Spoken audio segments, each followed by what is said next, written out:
So it occurred to me that I haven't done a build video since I've had my Rise. I've had it a while now, a couple of months. I've basically rebuilt it from the frame up to make various conversions and upgrades, so I'll go through those now. The main factor and the reason probably why you're watching this is that I've done the well documented mullet conversion, so I'll go through all that and let you know what you might want to consider when you're doing it and what I think of it so far.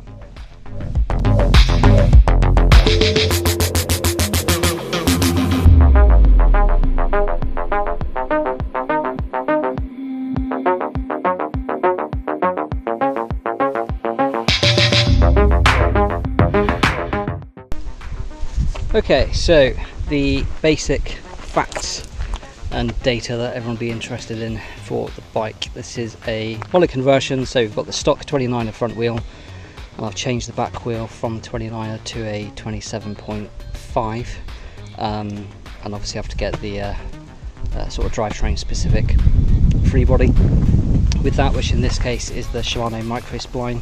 So it's got a Shimano drivetrain on it from the factory. So I'll start front to back and we'll go from there. So most notably, obviously got the fork change. This is the H30 Rise, the base model, which comes with the 140mm Mossy Z2, which is you know, it's more than adequate, but I just wanted something a bit more burly for my build. So I managed to get hold of a new but shop soiled Fox 36 Performance 2021 model for about a third of the price of what it was new, so that was a relative bargain.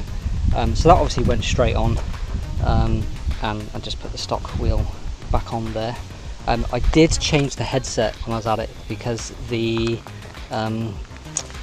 crown race on the steerer tube on the Mossy would not come off. I damaged it in removing it, so I had to get a new headset anyway. So it's had a new headset, and then got some new bars. These are nuke proof carbon bars. Just wanted to sort of make some easy mods that might save a bit of weight, because it is on the weighty side for a Rise. Total build for this is 21.5 kilos, which is fine for me for an e-bike, but yeah, that is heavier than stock. So what else we got? Okay, so I've upgraded the front rotor from 180 to 203. I've kept the stock 2-pot piston caliper, and I am waiting, I'll go through the rear brake in a minute, but I am waiting an upgraded M6100 brake lever to pair with that. Apart from that, everything else is the same. Stock shifter, the stock drop posts are really good actually, really smooth. Whilst we're at this end, I changed the saddle. Everyone changed the saddle. I think that's a given for new bikes, isn't it? Went with the Physique. I'm sorry, I can't remember the name of that. Anyway, I'll get back to you. If I remember what the name of the saddle is, I'll stick it in the description below. It's one that I tried on a higher e-bike at the Forest Dean a few months ago, and I really liked it, so I went for one of those. Oh, it's just come to me now, it's the Terra Adon. And there's 3 models, X1, X3, X5. This is the X3, the middle one. So that's on there, which is all good. So moving down, obviously the glaring change is the shock. Change from the stock Fox DPS sort of basic 3-position shock, and this is a RockShox Vivid R2C coil. The measurement is 216 by 63.5 millimeters, so it's longer than stock, which obviously you need to pair up when you're doing the mullet conversion. Okay, so back to the shock. Yeah, we've got the 216 by 63.5 Vivid R2C. Now, as you'll probably see if you've looked into this on the various owners groups, to fit this size of shock you will need an offset bushing, at least one, on the rear, which I've put, which shortens the eye-to-eye length effectively by about 2 millimeters. It's not much, but it will enable you to fit it. The front shock, sorry, front bushing for the shock is new, but it's a standard one. So I've got one offset bushing on the rear, standard one on the front. Make sure you've got the right size. Apparently there are 2 different sizes for the Rise frame, so you need to measure them.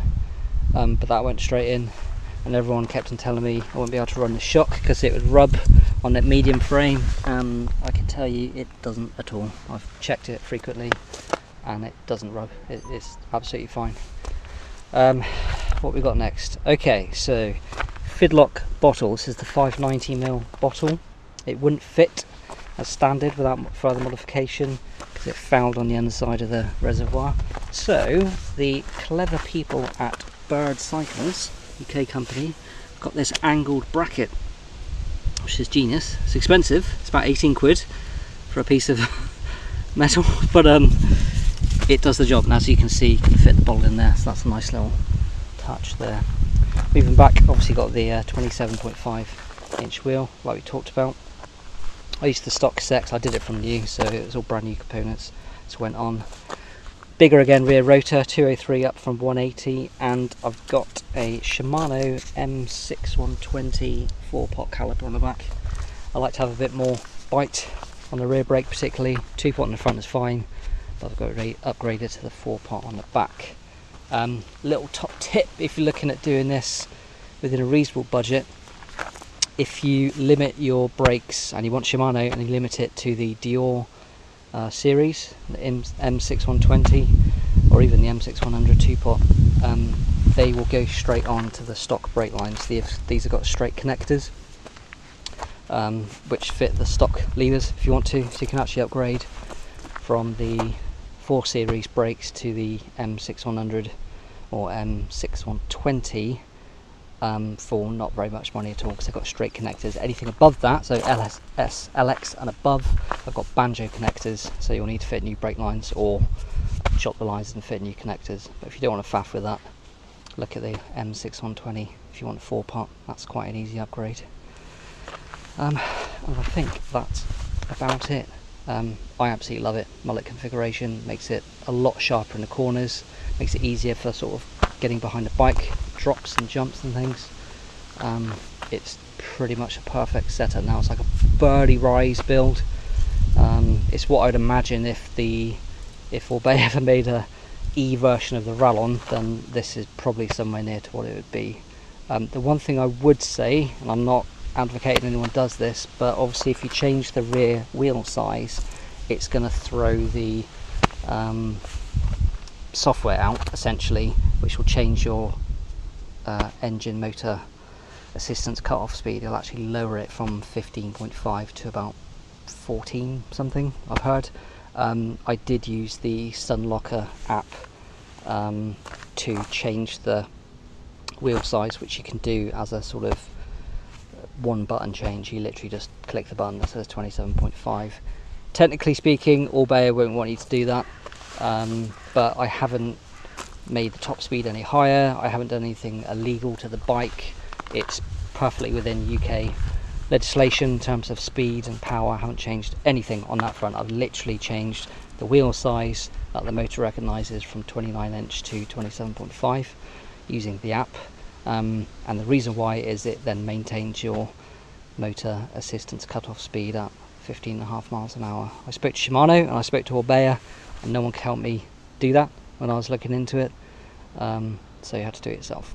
If you don't want to do that, you don't want to muck around with effectively hacking your bike, then you don't have to. You can leave it, it'll run and it will work perfectly fine, but your cut-off will drop from 15.5 miles an hour to I think it's about 14.5 miles an hour in fact, which is a bit annoying because you do notice that. And even on these lightweight e-bikes, once you get past that cut-off, unless you're on perfectly flat ground or going downhill, then yeah, it sometimes feels like someone's dropped an anchor behind you.